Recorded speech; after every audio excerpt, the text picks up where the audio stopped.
जानसी और सू पक्की सहेलियां थीं। दोनों ग्रीनविच बस्ती में रहती थीं। उनमें आपस में बहुत प्रेम था।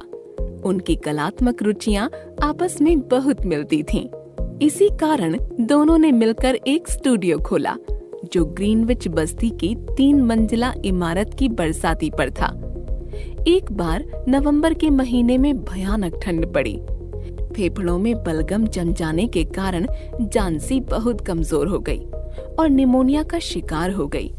वह अपने बिस्तर पर लेटी लेटी कमरे की खिड़की से सामने वाले घर की सूनी सी दीवार को निहारती रहती थी। उसकी तबीयत दिन प्रतिदिन खराब होती जा रही थी। एक दिन डॉक्टर ने आकर जानसी की जांच की। जांच करने के बाद डॉक्टर ने सू को बरामदे में बुलाकर कहा, मुझे ऐसा लगता है कि जानसी ठीक ही नहीं होना चाहती है। उसके मन में यह बात बैठ गई है कि वह अब कभी ठीक नहीं हो पाएगी। यह सुनकर सू हैरान हो गई। उसने डॉक्टर को आश्वासन देते हुए कहा, नहीं डॉक्टर, वह ठीक होना चाहती है। उसका सपना है कि वह एक दिन नेपल्स की खाड़ी की पेंटिंग बनाए। डॉक्टर के जाने के बाद सू अपने कमरे में जाकर खूब रोई। फिर हिम्मत बटोरकर अपना ड्राइंग बोर्ड उठाया और गुनगुनाते हुए जानसी के कमरे में गई। जानसी खिड़की की ओर मुंह किए चुपचाप गुमसुम सी लेटी थी। सू को लगा कि जानसी सो रही है। उसने चुपचाप अपनी पेंटिंग बनाना आरंभ कर दिया। सहसा सू को लगा कि जानसी कुछ बोल रही है। वह झट से जानसी के पास पहुंच गई। जानसी की आंखें खुली थीं। वह खिड़की के बाहर टकटकी लगाए हुए उल्टी गिनती गिन रही थी। सू ने जिज्ञासा से खिड़की के बाहर देखा कि आखिर जानसी गिन क्या रही है। सू ने देखा कि सामने के घर की दीवार पर एक गठीले तने वाली बेल चिपकी हुई थी, जिसके अधिकांश पत्तों को पतझड़ की सर्द हवाएं अपने साथ उड़ा ले गई थीं। क्या गिन रही हो जानसी? सू ने पूछा। जानसी ने बुदबुदाते हुए धीमी आवाज में कहा, उस बेल के पत्ते। जब इस बेल का आखिरी पत्ता भी गिर जाएगा तो मैं भी मर जाऊंगी। मुझे पिछले 3 दिनों से ऐसा आभास हो रहा है, जिस दिन यह आखिरी पत्ता गिरेगा उसी दिन मैं भी दुनिया छोड़कर चली जाऊंगी। सू यह सुनकर डर गई। उसके मस्तिष्क में डॉक्टर की बात गूंजने लगी। उस बेल पर पुनः नजर डालते हुए सू ने रुखाई से जानसी से कहा, ओह, मैंने इस तरह की नकारात्मक बात तो तुम्हारे मुख से कभी नहीं सुनी। उस बेल के पत्ते का तुम्हारी बीमारी के ठीक होने से क्या लेना देना है? तुम्हें ऐसा नहीं सोचना चाहिए। आज सुबह ही डॉक्टर साहब ने मुझे बताया था कि तुम बहुत जल्दी ठीक हो जाओगी। जानसी ने बात काटते हुए कहा, लो, एक और पत्ता गिर गया। मैं बस आखिरी पत्ता गिरते हुए देखना चाहती हूँ, तब मैं भी इस दुनिया से चली जाऊंगी। जानसी की नजरें अभी भी बेल पर जमी हुई थीं। उसने कहा, मुझे सूप और जूस नहीं चाहिए। मुझे तो बस उस आखिरी पत्ते को गिरते हुए देखना है, ताकि उसके गिरते ही मैं भी मर जाऊं। सू ने कहा, जानसी, बेकार की बातें छोड़ो, अब सोने की कोशिश करो। मैं नीचे बहरमन को बुलाने जा रही हूँ।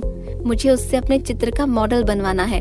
जब तक मैं ना लौटूं, तुम कहीं मत जाना। बहरमन एक चित्रकार था जो उसी मकान के निचले हिस्से में रहता था। पैसे कमाने के लिए वह साइन बोर्ड, पेंटिंग और युवा कलाकारों के लिए मॉडल बनने का काम किया करता था। वह इन 2 युवा कलाकारों से बहुत प्रेम करता था। जब सू ने बहरमन को जानसी की इस नकारात्मक सोच के बारे में बताया, तब बहरमन सू को ही डांटने लगा कि तुमने ऐसे नकारात्मक विचार को उसके दिमाग में आने ही कैसे दिया। सू ने बहरमन को बताया कि जानसी की तबीयत बहुत खराब है, जिसकी वजह से उसके मन में ऐसे नकारात्मक विचार आ रहे हैं। क्या तुम जानसी के लिए कुछ कर सकते हो? सू ने बहरमन से पूछा। मैं क्या कर सकता हूँ? मैं तो बस तुम्हारे लिए मॉडल ही बन सकता हूँ। बहरमन ने कहा। कुछ देर बाद दोनों जानसी के कमरे में पहुंचे। जानसी गहरी नींद में सो रही थी। सू खिड़की का पर्दा गिराकर बहरमन के साथ दूसरे कमरे में आ गई। वहां से उन्होंने खिड़की के बाहर उस बेल को देखा। सू ने एक बार फिर बहरमन को जानसी की नकारात्मक सोच के विषय में बताया। बहरमन कमरे में मॉडल बनकर बैठ गया और सू उसका चित्र बनाने लगी। बाहर बर्फीला तूफान चलने लगा था। अगली सुबह जब सू सोकर उठी तो उसने जानसी को खिड़की पर लगे पर्दे को देखते पाया। पर्दा उठाओ, मैं बाहर देखना चाहती हूँ, जानसी ने धीमी सी आवाज में कहा। सू ने अनमने से मन से उसके आदेश का पालन किया। वह यह देखकर आश्चर्यचकित रह गई कि रात को आए बर्फीले तूफान में भी वह आखिरी पत्ता नहीं गिरा था। यह आखिरी पत्ता है। मैंने सोचा था कि यह पत्ता रात को आए तूफान में गिर गया होगा, परंतु यह आज अवश्य गिर जाएगा, तब मैं भी मर जाऊंगी, जानसी ने कहा। जानसी, यदि तुम अपने बारे में कुछ अच्छा नहीं सोच सकती तो कम से कम मेरे बारे में तो सोचो। तुम्हारे बिना मैं कैसे जी पाऊंगी, सू ने कहा। जानसी ने कोई उत्तर नहीं दिया। जैसे तैसे करके वह दिन ढला। रात को फिर से बर्फीला तूफान शुरू हो गया। सू ने कमरे की खिड़की का पर्दा खींच दिया। सुबह होते ही जानसी ने फिर खिड़की से पर्दे को हटाने के लिए कहा। सू ने न चाहते हुए भी खिड़की से पर्दा हटाया। सू के आश्चर्य का तब ठिकाना न रहा जब उसने बेल पर उस आखिरी पत्ते को लगा पाया।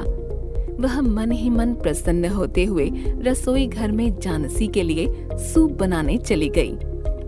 कुछ देर बाद जानसी ने सू को बुलाकर कहा, मुझसे बहुत बड़ी गलती हुई है। मैं कितना नकारात्मक सोच रही थी। यह आखिरी पत्ता अपने स्थान से न गिरकर मुझे मेरी गलती का एहसास दिला रहा है। फिर कुछ क्षण चुप रहने के बाद बोली, अब तुम मेरे लिए सूप ले आओ। नहीं सू, पहले मुझे आईना दो। 1 घंटे बाद जानसी फिर बोल उठी, सू, मैं किसी दिन नेपल्स की खाड़ी की पेंटिंग बनाना चाहती हूँ। दोपहर बाद डॉक्टर ने आकर जानसी की जांच की। फिर सू से हाथ मिलाते हुए कहा, अब जानसी शीघ्र ही स्वस्थ हो जाएगी। अपनी अच्छी सेवा से तुम जीत गईं। अब मैं अपना दूसरा मरीज देखने जा रहा हूँ जो नीचे ही रहता है।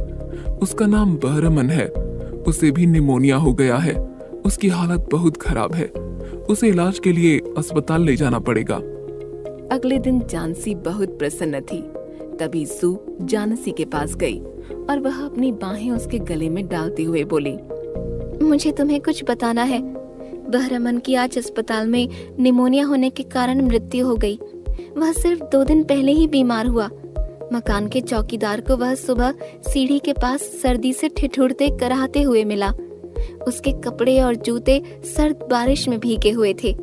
किसी को कुछ नहीं पता कि वह तूफानी रात में कहाँ गया था। फिर लोगों को उसके कमरे में जलती हुई लालटेन मिली। वहाँ पड़ी सीढ़ी भी अपने स्थान से सरकी हुई थी।